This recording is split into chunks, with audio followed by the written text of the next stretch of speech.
you mentioned how you dropped out after one semester, which I think counts as dropping out. I dropped out after 4 semesters. Was dropping out what you thought it would be? Yeah. No, but here's the thing. I don't have any expectations in life. I don't really. Oh, is it still on? Yeah. Checking the frame. Okay, yeah. Good. That's great. Sorry.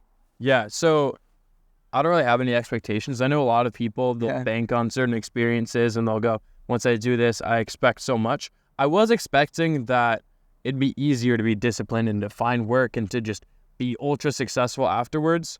And I still had a lot more figuring out who I was and what I wanted to do. And honestly, dropping out, it helped me to do that. But I thought that I had already figured it out. I thought that I'd drop out, I'd go home, I'd work really hard on, I couldn't even tell you what it was, but I thought I'd figured it out. And I dropped out just to learn that there's a whole lot more which I need to learn about myself. And yeah, I'm still in the process of it. So, I mean, because the reason I asked you that question is because I dropped out. Yeah. And online, like, dropping out is, I don't want to say it's glorified, but it's becoming more and more of a, like, viable option, and school is getting less and less acclaimed, which I agree with. Like, I would still go online and, like, say, like, don't drop tens of thousands of dollars on school unless you know what you want to do. 100%. But the way we glorify dropping out was certainly not my experience, and almost every single dropout I've talked to is certainly not their experience.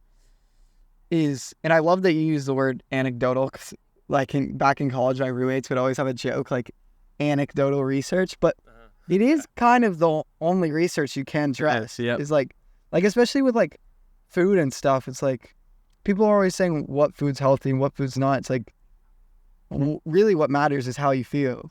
So you do the anecdotal research, try the foods. That's a whole different conversation there. But when I dropped out, I had been doing YouTube for 3 years. I had no like traction with it, but I believed that all this time I was spending on school, if I just switched that time to my YouTube channel, then like I'm good, I'm golden, I'm going to blow up and my career is going to take off and I'm going to be happier, and none of that happened. Literally didn't gain subscribers. I learned a lot about myself. I learned that I actually didn't like the content I was making. Went through a period where I was out of school. I had way more time to create, but I was creating way less than when I was in school because I didn't realize that how much of a muse school was for me. So like I lived with 7 guys and I was a vlogger.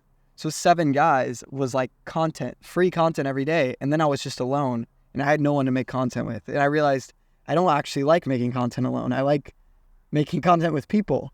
And so I felt lonely. And in all these things I'm naming are negative things, but like I would not go back and take back the decision. I'm so happy I dropped out. I'm so happy with where I'm at, but it just wasn't at all what I thought it was going to be. And I feel like we glorify dropping out like it's like an answer. We're like, dropping out is the solution. Dropping out is not the solution. It's just like another step in the journey. Totally. And it's cool to talk to you because you just dropped out and you're probably at that place where I was, where you dropped out, a year ago? Yeah, a year ago, I would have still been in school, but it was like my final days. Yeah. So yeah, once the semester's over, it would have been a year. Yeah, it's like that first year after dropping out for me was like the life-shattering year. It's like you learn so much about yourself. You're probably a little bit lonely because, not lonely like I'm depressed lonely, but lonely like all my high school friends are at college. Yep. All the friends I met at college stayed in college. I'm here in a not really a young place. But it does force you, like, I mean, like you were telling me at the gym the other day, you were saying there's not many that 18 to 24-year-olds in Carlsbad, and there really isn't. Yeah. But I've now over 2+ years of being dropped out and like making every single effort to meet all creative people, I feel like not only I have a good surplus of friends, but the quality of my relationships, like these people are really driven, really motivated, really like, and I'm a strong believer in like, you don't go out and find good friends. You don't go out and find a good girlfriend. You don't go out and find good business partners. You become a good friend. You become what you'd want in a relationship. You become what you'd want in a like business, and then people attract. And it's crazy. Like I can already tell that you're so much similar on my wavelength, and that there's a lot of stuff we could do together. And it's like literally Sam was like, you have to meet these people. It's like now I'm getting to this place where like my friends want me to meet their friends and want you to grow. And I freaking love like meeting people like you, because it's just like you're one of us. Yeah, same here. It's super refreshing. And I think it's when you're at a certain point, I don't want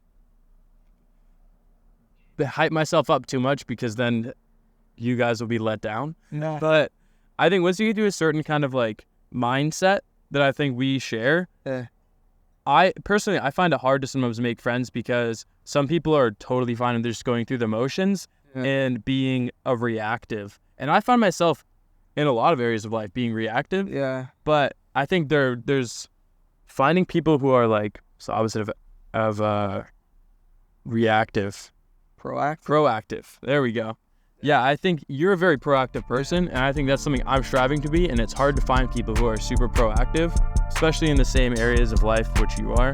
So I think it's refreshing to find proactive people. I think you and Sam are good definitions of proactive.